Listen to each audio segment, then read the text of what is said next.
This channel is supported by Truefire. Truefire is an online library of lessons from some of my favourite... Alright, give it a rest. All Access membership is available for $150 off at the moment up till Christmas Eve. If you're looking for an opportunity to get in at that, so $99 for access to all of the Truefire stuff for a year.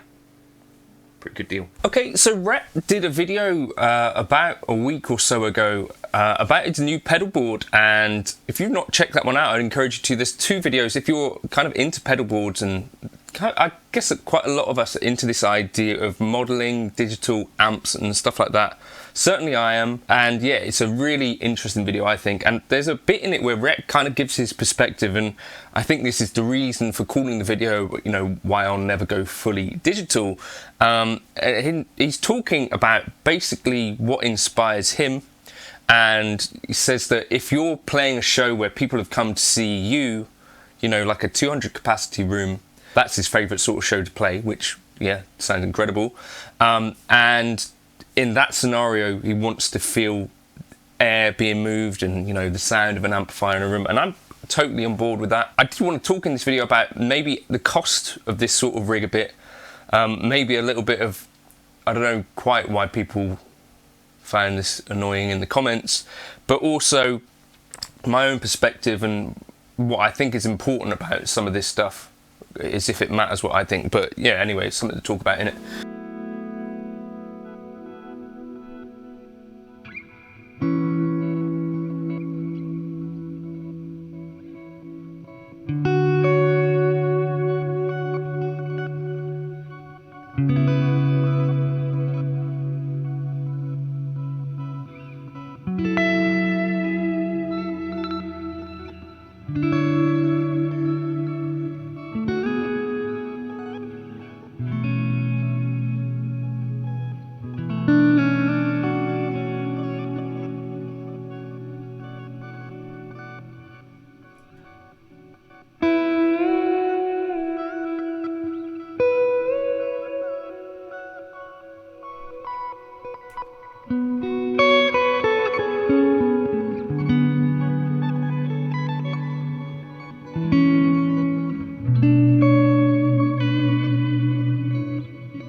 If I could choose between using like an FRFR type thing with some real pedals and a modeler, or using something fully digital into a real amp, like in this video I was using the HX effects into a Fender Deluxe Reverb, that for me would be the route that I would go down. Now I think I've got a different set of things going on in my head, where I think, because I grew up like on a farm and never really had access to much gear or whatever, piano lessons from an early age was what mum and dad would spend money on.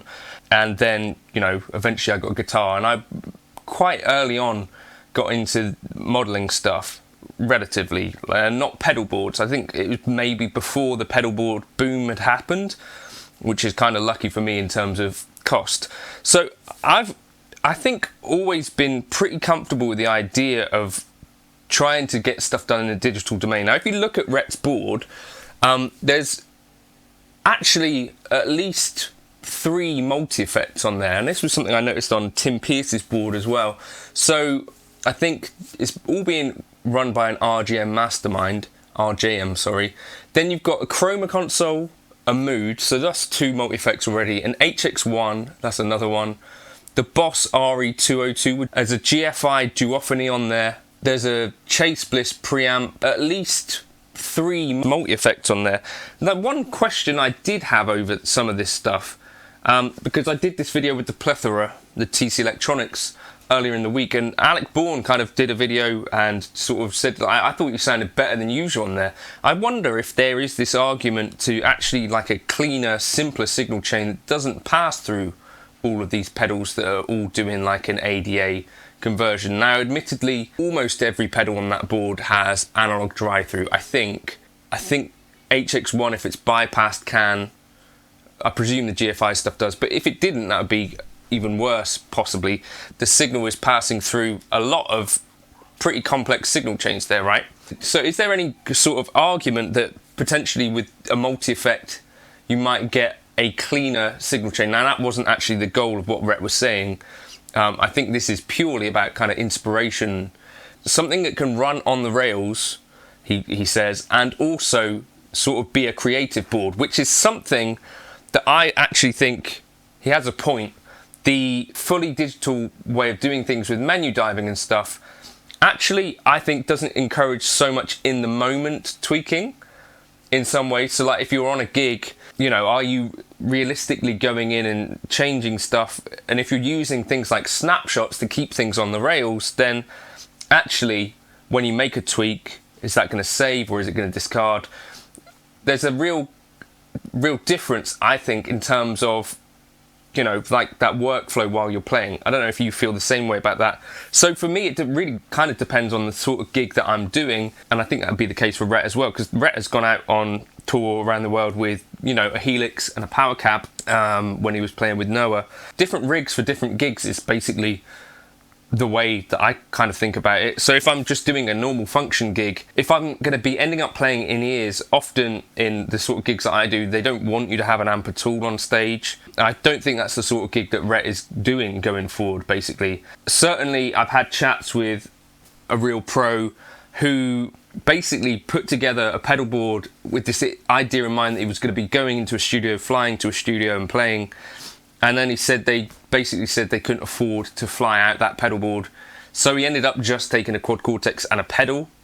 And it's kind of like, I think that sort of thing probably is happening more than you expect. I had another message from someone asking about like the size and stuff of the Helix, because he's organising a tour, and it's like, this is too big now. Do you know what I mean? So like these pedal boards for a certain type of gig might be super appropriate, but at the top tier, the pro that is like touring with like a big act, say Jamiroquai or someone like that, might not be finding it that easy to gig with this sort of rig. Someone like Joey Landreth, on the other hand, you know, where people are coming to see him play like shows that are, you know, not as huge as some of these other acts, but they are about trying to watch an artist be inspired, whereas some of these other gigs are kind of more about supporting a main act. Do you know what I mean?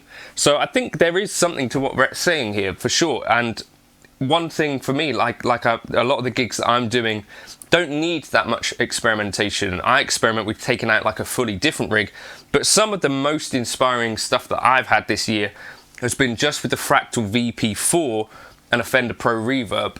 So the amp part is the important part to me more than anything else. Looking at Rhett's board, and like he said, there's a lot of this that you could replicate in the digital realm, but I think it is important to have an amp behind you if you can, or if you want to, particularly if you're playing with another guitarist is, you know, what I'm thinking of, where I really need an amp. But yeah, let me know your thoughts in the comments.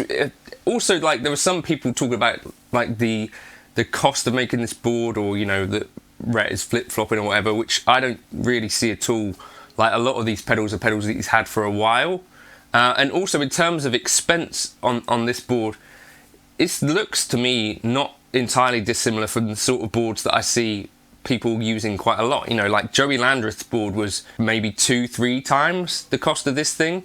I've seen definitely in Alec Bourne's Line 6 MIDI Mad Scientist group, people with way more complex boards than this. This is, I think, relatively like in the ballpark of what people are using, to be honest, right? There might be more multi-effects on there and less drives than some. So I think like the main drive in there is a JHS pack rat, interestingly enough. So I would in some cases expect to see maybe more drives and multi-effects in this way, but it's some really cool sounds coming out of it. My favorite thing I've ever put together like this actually was inspired by Joey Landreth's board on that pedal show, and it's basically I created an HX effects patch to do this sort of thing, where on an expression pedal I can roll in some reversed and panned delays that do some interesting stuff.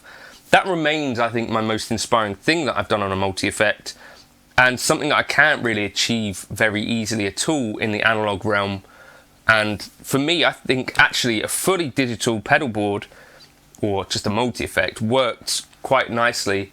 And even I was surprised by it, for me, how inspiring in the room the drives were into the Deluxe Reverb. So yeah, I thought it was an interesting pedal board build. I do think he has a point about if in certain rooms, in certain circumstances, like the amp is the non-negotiable part. For me, I'm pretty happy with the multi-effect most of the time, I think. Let me know your thoughts in the comments, and cheers to Rhett for making that video. I thought it was an interesting one.